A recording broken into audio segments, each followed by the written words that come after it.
2ನೇ ಅರಸುಗಳು 20ನೇ ಅಧ್ಯಾಯ 5ನೇ ವಚನ.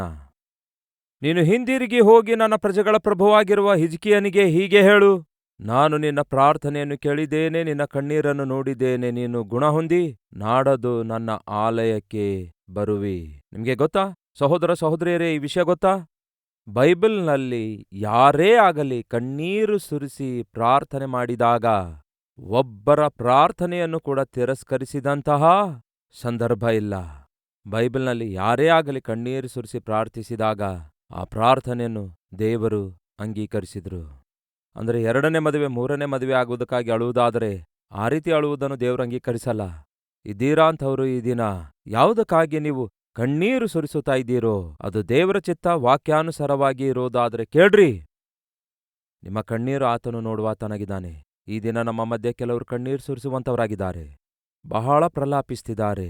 ದೇವರ ಸನ್ನಿಧಿಯಲ್ಲಿ ಆತನ ಪಾದಗಳನ್ನು ಒದ್ದೆ ಮಾಡ್ತಿದ್ದಾರೆ, ತೊಳೆಯುತ್ತಿದ್ದಾರೆ. ಅವರೆಲ್ಲರಿಗೆ ದೇವರು ಹೇಳುವ ಮಾತೇನೆಂದರೆ, ನೀವು ಕಣ್ಣೀರು ಸುರಿಸುವುದನ್ನು ನಾನು ನೋಡಿದ್ದೇನೆ, ನಿಮ್ಮ ಪ್ರಾರ್ಥನೆಯನ್ನು ನಾನು ಅಂಗೀಕರಿಸಿದ್ದೇನೆ, ನಿಮಗೆ ಬೇಗನೆ ಉತ್ತರವನ್ನೂ ಕೊಡ್ಲಿಕ್ಕಿದ್ದೇನೆ. ಆ ದಿನ ಯೆಶಾಯನಿಗೆ ದೇವರು ಹೇಳ್ತಾರೆ, ಆ ರಾಜನು ಕಣ್ಣೀರು ಸುರಿಸುವುದನ್ನು ನಾನು ನೋಡಿದ್ದೇನೆ. ನೆಕ್ಸ್ಟ್, ನಿನ್ನ ಪ್ರಾರ್ಥನೆಯನ್ನು ನಾನು ಕೇಳಿದ್ದೇನೆ. ಏನಂತೆ? ನಿನ್ನ ಪ್ರಾರ್ಥನೆಯನ್ನು ನಾನು ಕೇಳಿದ್ದೇನೆ, ನಾನು ನಿನ್ನನ್ನು ಗುಣಪಡಿಸುವೆನು. ರೈಟ್, ದೇವರು ಹೇಳಿದ್ದಾರೆ, ನಾನು ನಿನ್ನನ್ನು ಗುಣಪಡಿಸುವೆನು. ಯಾಕೆ ಗುಣಪಡಿಸುತ್ತೇನೆಂದು ಕೂಡ ಅಲ್ಲಿ ಹೇಳಿದ್ದಾರೆ. ಯಾಕೆ ಗುಣಪಡಿಸ್ತಾರಂತೆ? ಓದುತ್ತೇನೆ ಕೇಳಿ. ನಾನು ನಿನ್ನನ್ನು ಗುಣಪಡಿಸುವೆನು, ನಾಡದ್ದು ನೀನು ಯೆಹೋವನ ಆಲಯಕ್ಕೆ ಬರುವಿ. ಗುಣಪಡಿಸುತ್ತೇನೆ. ಎದಕ್ಕಾಗಿ? ನಿನ್ನ ಇಷ್ಟಾನುಸಾರವಾಗಿ ಜೀವಿಸುವುದಕ್ಕಾಗಲ್ಲ, ಮತ್ತೆ ಅದೇ ಹಳೆ ಜೀವಿತದಲ್ಲಿ ಜೀವಿಸುವುದಕ್ಕಾಗಿ ಅಲ್ಲ, ಮತ್ತೆ ಅಲ್ಪಕಾಲ ಪಾಪ ಭೋಗಗಳಲ್ಲಿ ಮುಳುಗಿ ತೇಲಾಡುವುದಕ್ಕಾಗಲ್ಲ, ತುಚ್ಛವಾದ ನೀಚವಾದ ಅಪವಿತ್ರವಾದ ಚಟಗಳಿಗೆ ನೀವು ಬಂಧಿತರಾಗುವುದಕ್ಕಾಗಿ ಅಲ್ಲ. ದೇವರು ನಿಮಗೆ ಹೇಳುವ ಮಾತೇನು ಗೊತ್ತಾ? ನಾನು ನಿಮಗೆ ಗುಣಪಡಿಸ್ತೇನೆ, ನಿಮಗೆ ಸ್ವಸ್ಥಪಡಿಸ್ತೇನೆ, ನಿಮ್ಮನ್ನು ಕನಿಕರಿಸ್ತೇನೆ, ನಿಮ್ಮನ್ನು ಘನಪಡಿಸ್ತೇನೆ, ನಿಮ್ಮನ್ನು ಉದ್ಧರಿಸುತ್ತೇನೆ. ಆದರೆ ನೀವು ಮಾಡಬೇಕಾದದ್ದೇನು ಗೊತ್ತಾ? ನೀವು ನನ್ನ ಆಲಯಕ್ಕೆ ಬರಬೇಕು, ನನ್ನ ಸನ್ನಿಧಿಗೆ ಬರಬೇಕು, ನನ್ನ ಬಳಿಗೆ ಸೇರಬೇಕು, ನನ್ನ ಸನ್ನಿಧಿಯಲ್ಲಿ ನೀವು ಕಾಣಿಸಿಕೊಳ್ಬೇಕು. ಯಾವತ್ತೇ ಆಗಲಿ ಯಾರನ್ನೇ ಆಗಲಿ ಯೇಸು ಗುಣಪಡಿಸುವಾಗ ಆತನ ಆಸೆ ಏನು ಗೊತ್ತಾ? ಗುಣ ಹೊಂದಿದಂಥವರು ಆತನ ನಿಕಟತೆಗೆ ಬರಬೇಕು, ಆತನ ಸನ್ನಿಧಿಗೆ ಬರಬೇಕು. ಸಹೋದರ ಸಹೋದರಿಯರೇ, ನಿಮ್ಮ ಜೀವಿತದಲ್ಲಿ ಯಾವತ್ತೇ ಆಗಲಿ ದೇವರು ಯಾವುದೇ ಉಪಕಾರ ಮಾಡುವಾಗ ದಯವಿಟ್ಟು ದೇವರಿಂದ ದೂರ ಆಗಬಾರದು. 10 ಮಂದಿ ಕುಷ್ಠರೋಗಿ ಯೇಸುವಿನ ಬಳಿಗೆ ಬಂದಾಗ ಯೇಸು ಕನಿಕರಿಸಿ ಆ 10 ಮಂದಿ ಕುಷ್ಠರೋಗಿಗಳನ್ನು ಗುಣಪಡಿಸಿದ್ರೆ, ಯೇಸು ವಾಸಿ ಮಾಡಿದ್ರೆ ಅವರು ಯಾರಿಂದ ದೂರವಾದ್ರು ಹೇಳಿ? ವಾಸಿ ಮಾಡಿರುವ ಯೇಸುವಿನಿಂದಲೇ ದೂರವಾದ್ರು. 9 ಮಂದಿ ದೂರವಾದ್ರು 10 ಜನರಲ್ಲಿ, ಅಂದ್ರೆ 90% ಜನ ದೂರವಾದ್ರು. ಕಾರಣ ಗೊತ್ತಾ? ಅವರು ಅಲ್ಲಿಗೆ ಬಂದಿದ್ದು ದೇವರಿಗೋಸ್ಕರ ಅಲ್ಲ ಪ್ರಿಯರೇ, ದೇವರು ಕೊಡುವ ವರಕ್ಕಾಗಿ ಬಂದಿದ್ರು. ಈ ದಿನ ನಮ್ಮ ಮಧ್ಯೆ ಯಾರಾದರೂ ಇದ್ದೀರಾ? ದೇವರ ವರಗಳಿಗಾಗಿಯೇ ದೇವರ ಸನ್ನಿಧಿಗೆ ಬರುವವರು, ಅವಶ್ಯಕತೆ ತೀರಿಸಿಕೊಳ್ಳುವುದಕ್ಕಾಗಿಯೇ ದೇವರ ಸನ್ನಿಧಿಗೆ ಬರುವವರು. ಹಾಗಾದ್ರೆ ಕೇಳಿ, ನೀವು ಹಾಗೆ ಒಂದು ವೇಳೆ ಅವಶ್ಯಕತೆ ತೀರಿಸಿಕೊಳ್ಳಲು ಬರುವುದಾದರೆ ಆ ಅವಶ್ಯಕತೆ ತೀರಿದ ನಂತರ ನೀವು ದೇವರನ್ನೇ ಬಿಟ್ಟು ಹೋಗ್ತೀರಿ. ಆ ದೇವರು ನಿಮ್ಮನ್ನು ಕನಿಕರಿಸಿ ನಿಮ್ಮ ಜೀವಿತದಲ್ಲಿ ಅದ್ಭುತ ಮಾಡುವುದಾದರೆ ಕೇಳ್ರಿ, ದೇವರ ಸನ್ನಿಧಿಯಿಂದ ದೂರವಾಗಬಾರ್ದು. ಎಷ್ಟೋ ಕಾಲದಿಂದ ಉದ್ಯೋಗಕ್ಕಾಗಿ ಪ್ರಾರ್ಥಿಸಿರ್ತೀರಿ, ದೇವರು ನಿಮಗೆ ಉದ್ಯೋಗ ಕೊಟ್ಟ ನಂತರ ಆ ಉದ್ಯೋಗ ಹಿಡ್ಕೊಂಡು ಓಡೋಗ್ಬಾರ್ದು. ಅದೇ ನಿಮಗೆ ಶಾಪವಾಗಿ ಮಾರ್ಪಡುತ್ತೆ.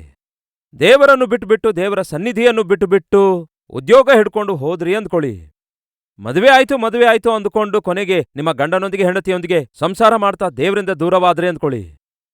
ದೇವ್ರು ಗರ್ಭಫಲ ಕೊಟ್ಟಿದ್ದಾರೆ, ಸಂತೋಷ ಸಂತೋಷ ಅಂತ ಹೇಳಿ ಆ ದೇವ್ರು ಕೊಟ್ಟ ಮಕ್ಕಳನ್ನು ಪಡ್ಕೊಂಡು ಹೋಗೋದಾದ್ರೆ ಅದು ನಿಮಗೆ ಕ್ಷೇಮ ಅಲ್ಲ ಪ್ರಿಯರೇ. ಹಿಜ್ಕೀಯಾ, ನಾನು ನಿನ್ನನ್ನು ಬದುಕಿಸ್ತೇನೆ, 3ನೆಯ ದಿನದಲ್ಲಿ ನೀನು ನನ್ನ ಆಲಯಕ್ಕೆ ಬರಬೇಕು. ಅಪೊಸ್ತಲರ ಕೃತ್ಯದಲ್ಲಿ ಹುಟ್ಟುಕುಂಟನು ವಾಸಿಯಾದಾಗ ಮಾಡಿದ್ದೇನು ಗೊತ್ತಾ? ಅವನು ನೇರವಾಗಿ ಆಲಯದೊಳಕ್ಕೆ ಬಂದು ಏನ್ ಮಾಡಿದನು? ಆ ವಾಕ್ಯ ನೋಡೋಣ ಬನ್ನಿ, ಏನ್ ಮಾಡಿದನೆಂದು. ಅಪೊಸ್ತಲರ ಕೃತ್ಯ 3:8 ಅವನು ಹಾರಿ ನಿಂತು ನಡೆದಾಡಿದನು, ನಡೆಯುತ್ತಾ ಹಾರುತ್ತಾ ದೇವರನ್ನು ಕೊಂಡಾಡುತ್ತಾ ಅವರೊಂದಿಗೆ ಆಲಯದೊಳಗೆ ಹೋದನು, ದೇವರನ್ನು ಸ್ತುತಿಸುತ್ತಾ. ಗುಣ ಹೊಂದಿದವನು ಮಾಡಬೇಕಾದದೇನು? ದೇವರನ್ನು ಸ್ತುತಿಸಬೇಕು. ಈ ವರ್ಷವಿಡೀ ದೇವರು ನಮ್ಮನ್ನು ಕನಿಕರಿಸಿದ್ದಾರೆ, ಕಾಪಾಡಿದ್ದಾರೆ, ಸಂರಕ್ಷಿಸಿದ್ದಾರೆ. ಎಷ್ಟೋ ಪ್ರಮಾದಗಳ ಮಧ್ಯದಲ್ಲಿ ದೇವರು ನಮಗೆ ಭದ್ರತೆ ಕೊಟ್ಟಿದ್ದಾರೆ, ಸಜೀವರ ಸಂಖ್ಯೆಯಲ್ಲಿಟ್ಟಿದ್ದಾರೆ. ಈ ವರ್ಷವೆಲ್ಲ, ಇಷ್ಟು ಕಾಲವೆಲ್ಲ ನಮ್ಮನ್ನು ಕಾಪಾಡಿದ್ದಾರೆ. ಹಾಗಾಗಿ ನಾವೇನ್ ಮಾಡಬೇಕು? ದೇವರ ಸನ್ನಿಧಿಯಲ್ಲಿ ಆತನನ್ನು ಸ್ತುತಿಸಬೇಕು, ಆತನನ್ನು ಆರಾಧಿಸಬೇಕು. ಗುಣ ಹೊಂದಿದ ನೀವು ಏನ್ ಮಾಡಬೇಕು? ದೇವರ ಮತ್ತಷ್ಟು ನಿಕಟತೆಗೆ ಬರಬೇಕು. ಅಷ್ಟೇ ಅಲ್ಲ ಪ್ರಿಯರೇ, ಗುಣ ಹೊಂದಿದ ನೀವು ಹಾಳಾಗಿ ಹೋಗುತ್ತಿರುವ ಸಮಾಜದಲ್ಲಿ ಅವರನ್ನು ಆಶ್ಚರ್ಯಗೊಳಿಸುವಂತಹ ದೇವರ ಸಾಕ್ಷಿಯಾಗಿ ಜೀವಿಸಬೇಕು ಎಂದು ದೇವರು ಕೋರುತ್ತಿದ್ದಾರೆ. ಕೊನೆಗೇನಾಯ್ತು? ಅವನು ಕುಣಿದಾಡುತ್ತಾ ದೇವರನ್ನು ಕೊಂಡಾಡುತ್ತಾ ಅವರ ಜೊತೆಯಲ್ಲಿ ದೇವಾಲಯದೊಳಗೆ ಹೋದನು. ಅವನು ನಡೆಯುತ್ತಾ ದೇವರನ್ನು ಕೊಂಡಾಡುತ್ತಾ ಇರುವುದನ್ನು ಜನರೆಲ್ಲರೂ ನೋಡಿ ಅವನು ಗುಣ ಹೊಂದಿದ ನಂತರ ಮಾಡಿದ್ದೇನು ಗೊತ್ತಾ? ದೇವರ ಸನ್ನಿಧಿಗೆ ಓಡೋಡಿ ಬಂದ. ಗುಣ ಹೊಂದಿದ ನಂತರ ಅವನು ಮಾಡಿದ್ದೇನು ಗೊತ್ತಾ? ದೇವರನ್ನು ಸ್ತುತಿಸುವುದಕ್ಕಾಗಿ ದೇವರ ಸನ್ನಿಧಿಗೆ ಬಂದ. 10 ಮಂದಿ ಕುಷ್ಠರೋಗಿಗಳಲ್ಲಿ ಒಬ್ಬನೇ ತಿರುಗಿ ಯೇಸುವಿನ ಬಳಿಗೆ ಬಂದು ಯೇಸುವಿನ ಪಾದ ಹಿಡಿದುಕೊಂಡು ಯೇಸುವನ್ನು ಸ್ತುತಿಸ್ತಾನೆ. ಉಳಿದ 9 ಮಂದಿ ದೇವರು ಕೊಟ್ಟ ಸ್ವಸ್ಥತೆಯನ್ನು ಪಡೆದುಕೊಂಡು ಓಡಿ ಹೋದರು. ಕೃತಜ್ಞತೆ ಇಲ್ಲದಂಥವರು. ಆದರೆ ಕೃತಜ್ಞತೆಯುಳ್ಳ ಈ ಕುಂಟ ಏನ್ ಮಾಡಿದ ಗೊತ್ತಾ? ನೇರವಾಗಿ ದೇವರ ಸನ್ನಿಧಿಗೆ ಬಂದು ದೇವರನ್ನು ಸ್ತುತಿಸಿದ. ಅದನ್ನು ನೋಡಿರುವಂತಹ ಉಳಿದವರೆಲ್ಲರೂ ಆಶ್ಚರ್ಯಪಡುತ್ತಾರೆ. ಸಹೋದರ, ಸಹೋದರಿ, ನಿಮ್ಮ ಜೀವಿತ ಯೇಸು ಬದಲಾಯಿಸಿದಾಗ ನಿಮ್ಮ ಕುಟುಂಬ ಆಶ್ಚರ್ಯಗೊಳ್ಳಬೇಕು, ನಿಮ್ಮ ಬಂಧುಗಳು ಆಶ್ಚರ್ಯಪಡಬೇಕು, ನಿಮ್ಮ ಸ್ನೇಹಿತರು ಆಶ್ಚರ್ಯಪಡಬೇಕು, ನಿಮ್ಮ ಸಾಕ್ಷಿಯನ್ನು ಅವರೊಂದಿಗೆ ಹಂಚಿಕೊಳ್ಬೇಕು.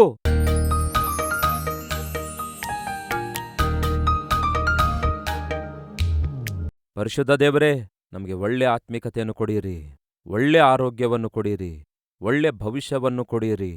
ಈ ದಿನ ವಾಕ್ಯ ಕೇಳಿರುವ ಎಲ್ಲರನ್ನೂ ಅತ್ಯಧಿಕವಾಗಿ ಆಶೀರ್ವದಿಸಿರಿ.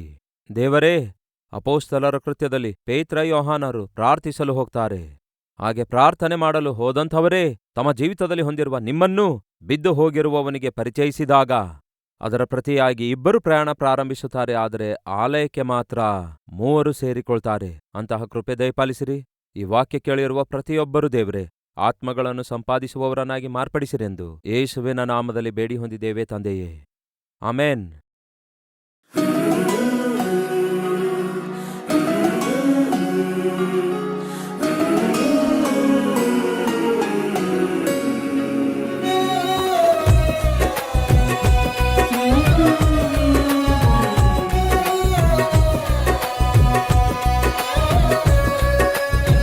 ದಿನ ಸಾರಿದ ಸಂದೇಶ ನಿಮಗೆ ಆಶೀರ್ವಾದಕರವಾಗಿರುವುದಾದರೆ ಲೈಕ್ ಮಾಡಿರಿ. ಇಂಥ ಅದ್ಭುತವಾದ ಸಂದೇಶಗಳನ್ನು ಪ್ರತಿದಿನ ನೋಡಲು ಆಶಿಸುತ್ತಾ ಇದ್ದೀರಾ? ಹಾಗಾದರೆ ಸಬ್ಸ್ಕ್ರೈಬ್ ಮಾಡಿ, ಹಾಗೆಯೇ ಬೆಲ್ ಐಕಾನ್ ಕ್ಲಿಕ್ ಮಾಡಿ ಅನೇಕರಿಗೆ ಈ ಸಂದೇಶವನ್ನು ಶೇರ್ ಮಾಡುವ ಪ್ರಯತ್ನ ಮಾಡಿ.